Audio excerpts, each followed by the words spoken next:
Tender प्रक्रिया नव्हती, भूमिपूजन केली. यांना वाटलं की मोठ्या मोठ्या कॉन्ट्रॅक्टरकडून पैसे घ्यायचे, पत्रकारांना मोठ्या मोठ्या जाहिराती दिल्या, मोठ्या मोठ्या बातम्या लागल्या. यांना वाटायचं व विरोधी पक्षाची एकही बातमी नाही, आपले तर पानं भरले, बातम्या चालल्या, आपलं खूप मोठं हे चाललंय, ते हवेत गेले. आम्ही पण पाहत होतो यांनी किती हवेत जातात, कारण जेवढं हवेत जाईन, जेवढं वर जाईन, तेवढं खाली यायला वेळ लागतो, आणि जर सटकला तर आपटूनच पडतो. तेच नेमकं त्यांचं गमक जे आम्हाला कळलं तसंच घडलं की हवेत गेले. यांनी शेवटपर्यंत 5,000 कोटीचा विकास दाखवायचं काम केलं. यांना वाटलं लोक आपले गडी आहेत.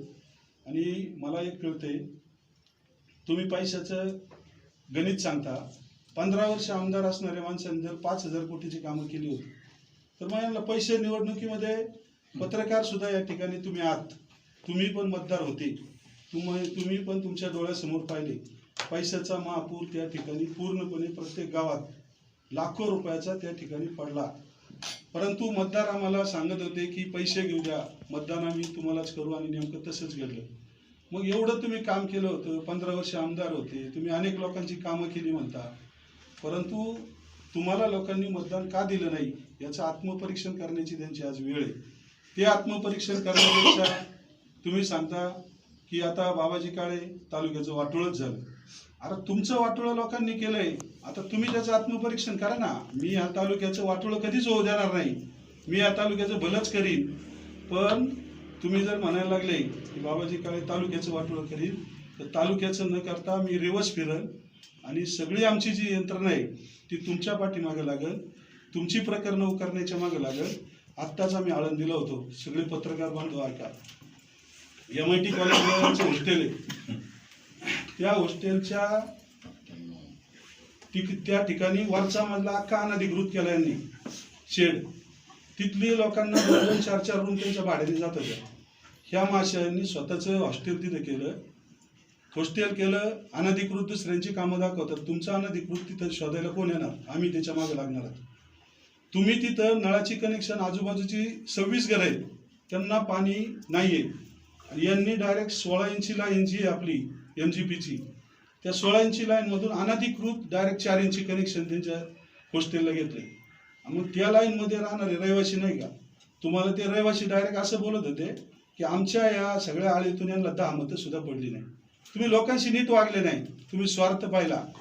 तुम्ही त्या ठिकाणी 2 लोकांना त्या ठिकाणी रोजगार मिळत होता, त्या रूमच्या माध्यमातून तो मिळून दिला नाही. हे तर एक छोटं उदाहरण आहे. तुमचं ऑफिस सुद्धा कुठं आहे आम्हाला माहिती आहे, तुमच्या ज्या शाळा झाल्या त्या कुठं झाल्या ते पण माहिती आहे. तुम्ही कशा कशा पद्धतीने तुमचं काय करता हे पण आम्हाला माहिती आहे. तुम्ही जर अशा पद्धतीनं दुसऱ्याचं उकरून काढायला निघाले तर ही सगळी म्हणजे सर्वपक्षीय आम्ही सगळे एकत्र आहोत. प्रत्येकाने जर तुमच्या मागे एक एक प्रकरण काढून जर मागे लागले तर यांची पळताबळी थोडी होईल. परंतु आपण काय म्हणतो की आपल्याला या तालुक्याचा विकास करायचा आहे. मार्केट कमिटीच्या संदर्भात आता विजूभाऊ शिंदे त्यांनी आपल्या भावना या ठिकाणी व्यक्त केल्या. मार्केट कमिटीचे संचालक अशोकदादा राक्षे जोपर्यंत तुमच्याबरोबर होते, त्यांचा दाखला काढू लागायला दादांबरोबर ते स्वतः होते. त्यावेळेचे CCTV फुटेज काढा, दादांबरोबर ते तहसील कार्यालयात दाखला काढून द्यायला होते. तुमच्याबरोबर होते तेव्हा दाखला बरोबर होता, तुम्हाला सोडलं दाखला लगेच खोटा निघाला. अरे कुणाला तरी हाताशी धरून काहीतरी करून, लोक एवढी दूधखोळी नाही आहेत. तुम्हाला त्या ठिकाणी सगळं कळतंय, आम्हाला पण सगळ्यांना कळतंय. तुम्हाला त्या ठिकाणी न्याय द्यायचं काम दादाला काल हायकोर्टाने त्या ठिकाणी केलेलं आहे, तरीसुद्धा तुम्हाला ते स्टे पण पचला नाही. तुम्ही काल तुमच्या याच्यात येतात की तहसीलदारचा निर्णय कायम होईल. म्हणजे तुम्हाला या ठिकाणी तहसीलदारांवर किती म्हणजे